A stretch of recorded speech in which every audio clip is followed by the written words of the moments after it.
Violence, whatever is hyperbolized and bloody or pure symbolic, it's found in almost all games, even if it's completely unnecessary for the narrative at a first glance. Cruelty still creeps into the gameplay, forcing us to deal with humanoids and not very enemies over and over again. Today, the topic of the video is about violence in games, but not about the moral side of the issue. A lot has already been said about this, about why this phenomenon appears so often in gameplay and what function it has. And at the end of the video I will tell you why violence is an important storytelling tool. In general, the answer to this question is obvious and lies on the surface. It's just fun, but everything is not so clear. Dynamic and addictive gameplay is often about battle and murder. Yes, there are, of course, platformers and simulators and much more, but even in them, violence often sneaks in. Violence somehow implies the threat of death, and most of us simply do not have such risks and such intense experiences in real life. So watching and participating in spectacular fights is just fun, and that will be end of it. But the question of why it's fun still remains, and we will focus on it. To understand why, we first need to figure out how the presence of cruelty in gameplay affects our gaming experience. In other words, why does game designers need such a tool? Or maybe it's impossible to have fun in games without it. Let's take in order to the task of the game designers to create an exciting or replayable game loop. A brief look how the gameplay loop works using the example of a platformer.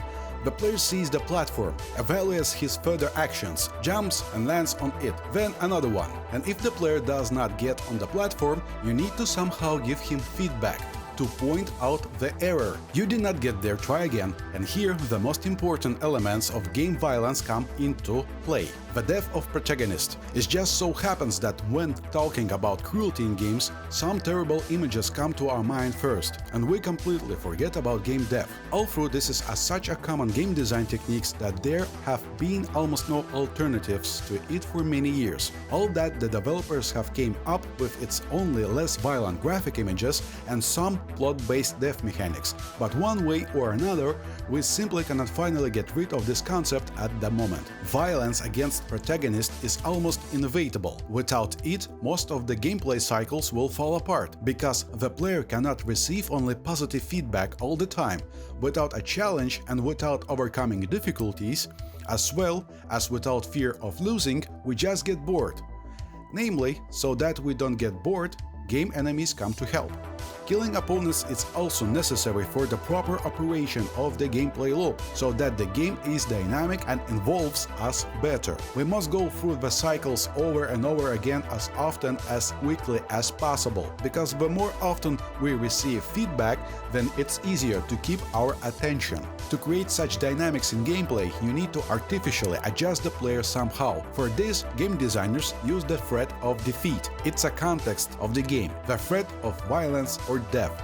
And death can appear from anything: a huge boulder that falls to crush us, immortal creepy monster that you need to constantly hide from, or a crowd of zombies that you need to get rid of as soon as possible before it tears our hero apart. Among theorists studying games in a broad sense as a cultural phenomenon, the idea long been widespread that games model hypothetical situations from life and teach us how to behave in them. They put us in the certain circumstances, often but having nothing to do with reality, and teach us skills that will help us behave correctly in these circumstances.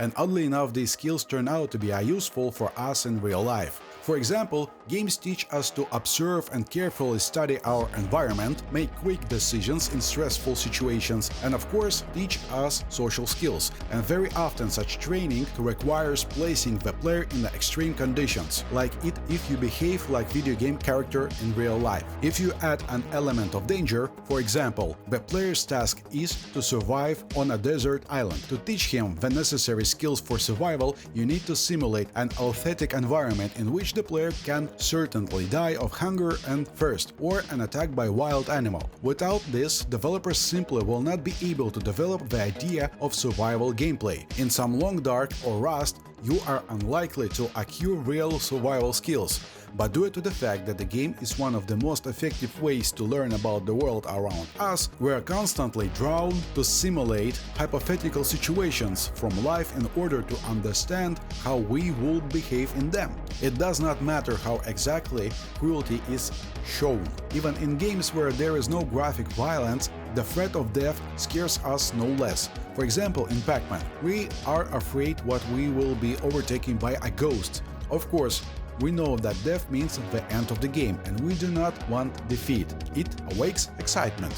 Therefore, when we are given the opportunity to eat a ghost in response, the player will not hesitate to attack, because these are realities of the game. Either I kill them or they kill me. Its simple dichotomy built the gameplay of most games. There is me or we who need to be protected, and there are others from whom we need to defend ourselves, otherwise defeat is game death. Moreover, we notice how most developers try in every possible way to depersonalize enemies and make them as unlike us as possible, and deprive them of all human qualities, all in order for this dichotomy to become as obvious as possible. Zombies, aliens, soldiers, well, you understand.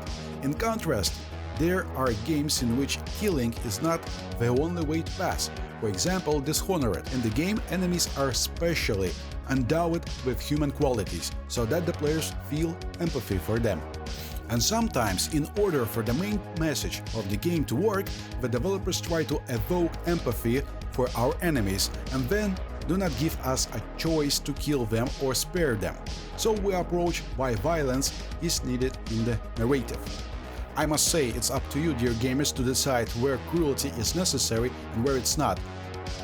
If we highlight what all games have common, then first of all we will note that almost all of them do not have conflict. What underlies the most of the plots? It's pretty obvious thought, but violence is the main engine of the narrative. What most of conflicts are based on, and what helps to solve them, be it classical literature or folk tales. Many, even the most primitive, and conversely, the most confusing and psychological, with deep plots, are permeated with violence against violence. In culture, this is necessary for a reason, not only to tie the plot, but also to reveal the author's thoughts. Sometimes it takes the form of metaphor and has a symbolic function. You need to notice that not only the act of violence is important, but what it represents.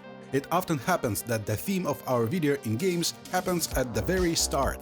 The main character's wife is killed, and here we have a hurricane violence in all forms. But many works manage to give violence a different, more complex and deeper meaning. And then the gameplay and story begin to work together and form a single idea in front of us. The heroine of the game, Hellblade, fights with demons who embody her traumatic experience. I will not spoil her further, I will just say that the final battle already definitely reveals the idea of reconciliation with oneself and with the loss of a loved one.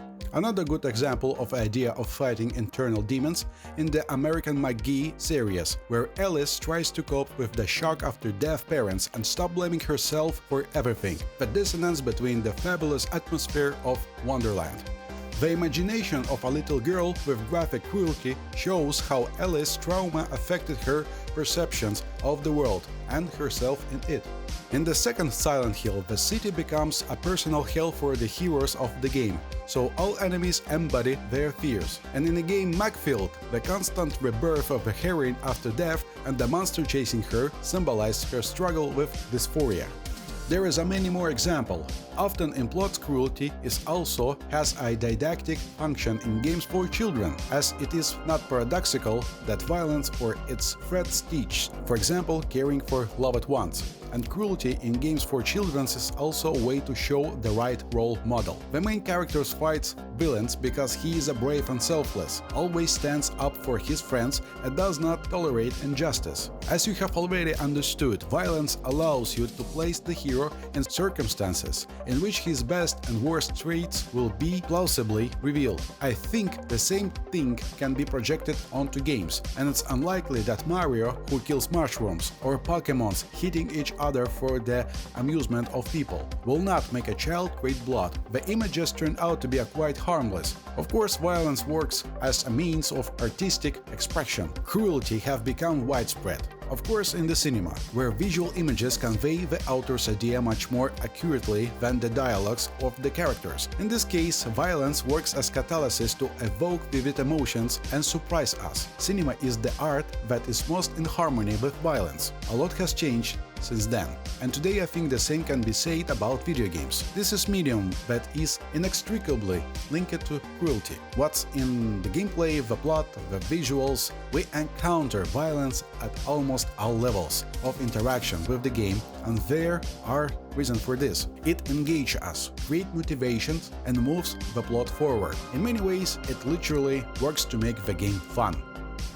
And ladies and gentlemen, thanks for watching the video to the end. Write in the comments your examples of narrative violence in games. It will be interesting to find out and read. And also let me remind you that it will be great if you subscribe to the channel, press the bell so as to not miss new videos, and don't forget to watch the rest of the videos on the channel. I'm not saying goodbye to you, and I'll see you at the next checkpoint.